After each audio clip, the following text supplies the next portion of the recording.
अगर आपका मन आपकी बात मानता, क्या आप चिंता पैदा करते?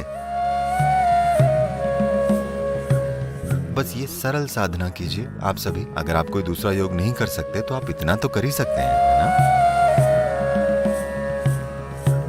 आप देखेंगे कि आपकी आधी चिंता शांत होनी शुरू हो जाएगी, क्योंकि वास्तव में संघर्ष इस बात का है कि आपके भीतर दो आयाम हैं।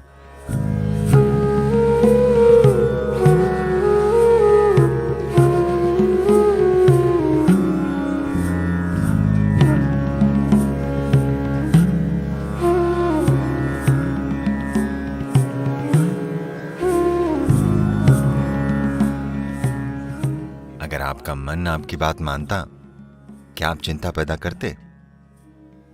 नहीं। इसलिए जवाबों के लिए कहीं और मत देखिए, कहीं भी दूसरी जगह। बात बस इतनी सी है कि आपका अपना शरीर और मानसिक ढांचा आपकी बात नहीं मान रहे। तो आपने बहुत सी बातें कही, मैंने कोशिश की, और ये पूरी कैलिफोर्निया में जो बड़े बड़े शब्द घूम रहे हैं, खासतौर पर उसे सरेंडर करने के बारे में, इसे जाने देने के बारे में, ऐसी किसी चीज ने एक भी व्यक्ति के लिए काम नहीं किया है कभी भी। क्या इसने किया है? मैं आपसे पूछता हूं। आपको चिंता है, उसे जाने देने की कोशिश कीजिए। क्या ये चली जाती है?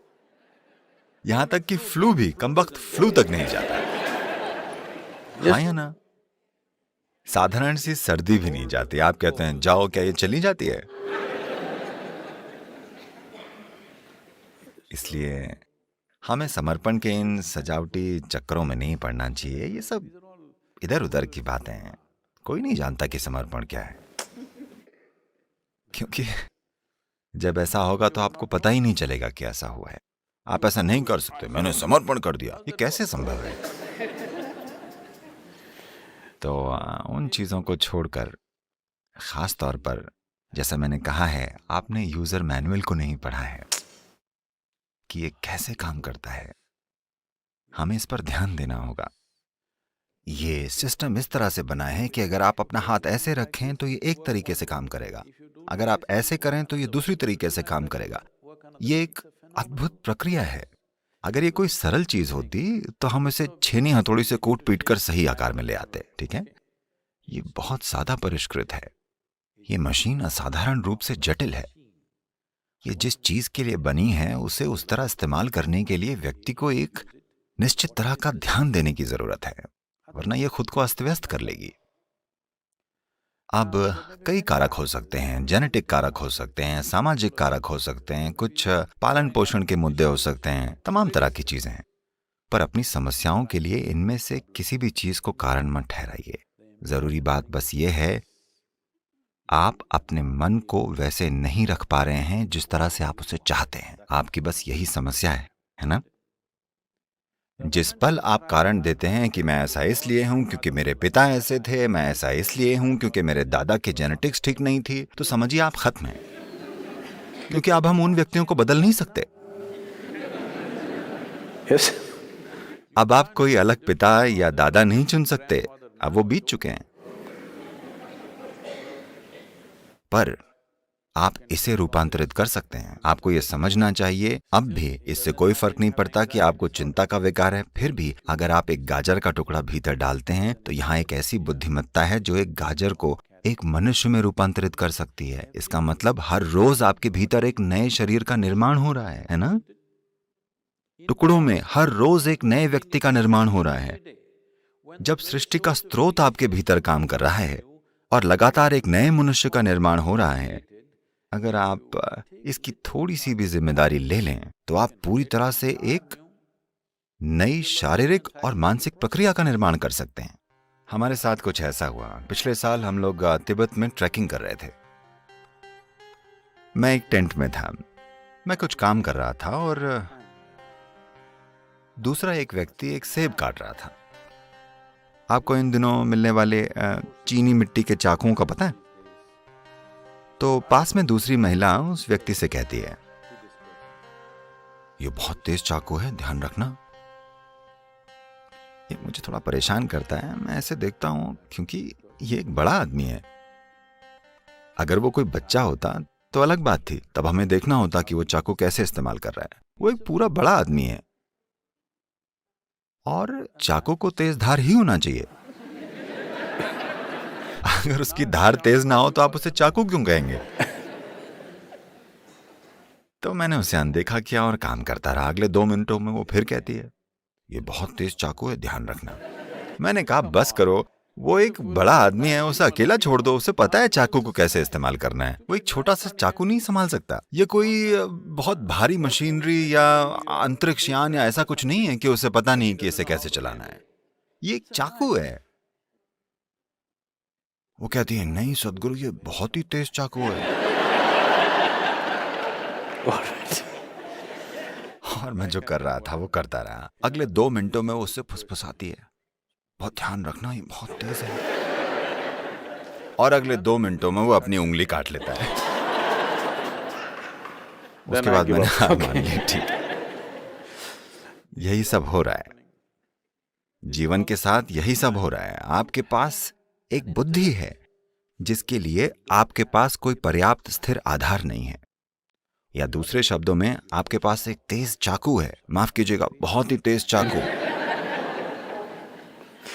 A very sharp knife in your hand, but your hand is not steady. आपके हाथ में एक बहुत ही तेज चाकू है पर आपका हाथ स्थिर नहीं है। जरा देखिए, ये आपका ही मन है जो सारी पीड़ा पैदा कर रहा है ना? हाँ या नहीं? तो आपके पास है बहुत तेज चाकू है, ये जितना धारदार होगा उतना ही आप खुद को काट लेंगे। तो हमें चाकू को कुंद नहीं करना है, हमारे पास बस एक स्थिर हाथ होना चाहिए, है ना? इसके बारे में कुछ नहीं किया गया है। लोग इन तमाम शांतिकर दवाओं और बकवास के साथ जो आप लेते हैं उससे चाकू को कुंद करने की कोशिश कर रहे हैं। चाकू को कुंद करना हल नहीं है, क्योंकि अगर आप अपने होने की संभावना को ही कम कर देते हैं तो सब ठीक होगा। अगर हम आपका आधा दिमाग हटा दें तो आप काफी शांत रहेंगे, क्योंकि चिंता पैदा करने के लिए थोड़ा दिमाग लगता है। अगर हम सचमुच में आपका आधा दिमाग हटा दें तो आप काफी शांत रहेंगे और आप असल में खुश भी रहेंगे। आपको कुछ भी परेशान नहीं करेगा, आप ठीक हैं, सही है ना? पर यह वो नहीं है जिसे हम खोज रहे हैं। मनुष्य जो खोज रहा है वो किसी तरह असीम होना है, किसी तरह।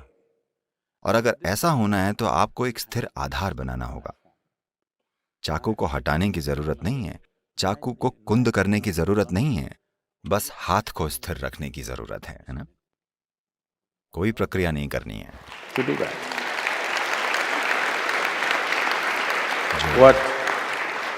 इनर इंजीनियरिंग का, योग का बस यही अर्थ है। जब मैं योग कहता हूं, कैलिफोर्निया में रहने की वजह से उन सभी असंभव मुद्राओं की कल्पना मत कीजिए।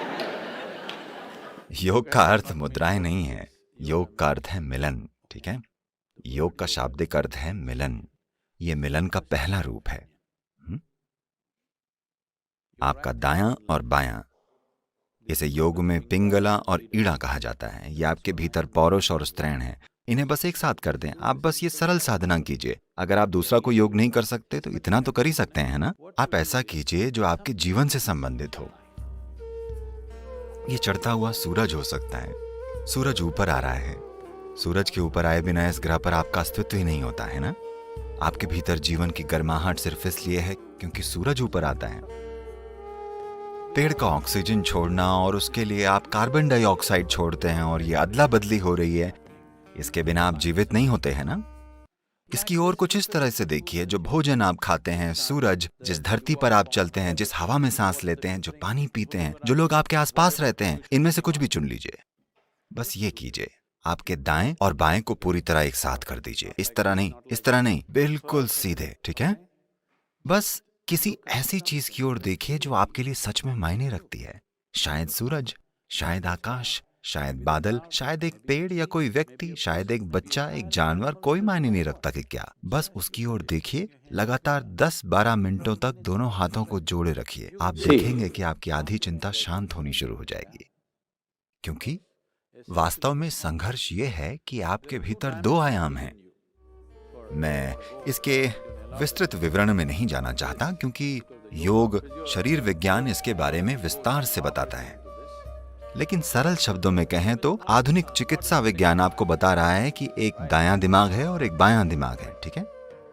बस इन दोनों चीजों को एक साथ रख दीजिए। ऐसे किसी भी चीज की ओर परम प्रेम और प्रशंसा से देखिए जो आपके लिए मायने रखती है। वो आपकी पत्नी हो सकती है, आपके पति हो सकते हैं, आपकी संतान हो सकती है, एक पेड़, एक कुत्ता, आकाश, सूरज, चांद, इनमें से हर चीज आपके जीवन के लिए जरूरी है। क्या ऐसा नहीं है?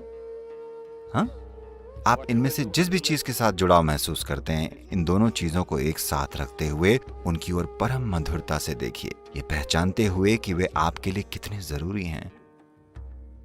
कई चीजें बदल जाएंगी। ये योग का पहला रूप है। अगर मैं ये करता हूं तो ये मुश्किल हो जाता है। और नमस्कार करने के कई तरीके हैं, इस तरह इस तरह इस तरह। ये सबसे सरल चीज है, यहीं से शुरू कीजिए।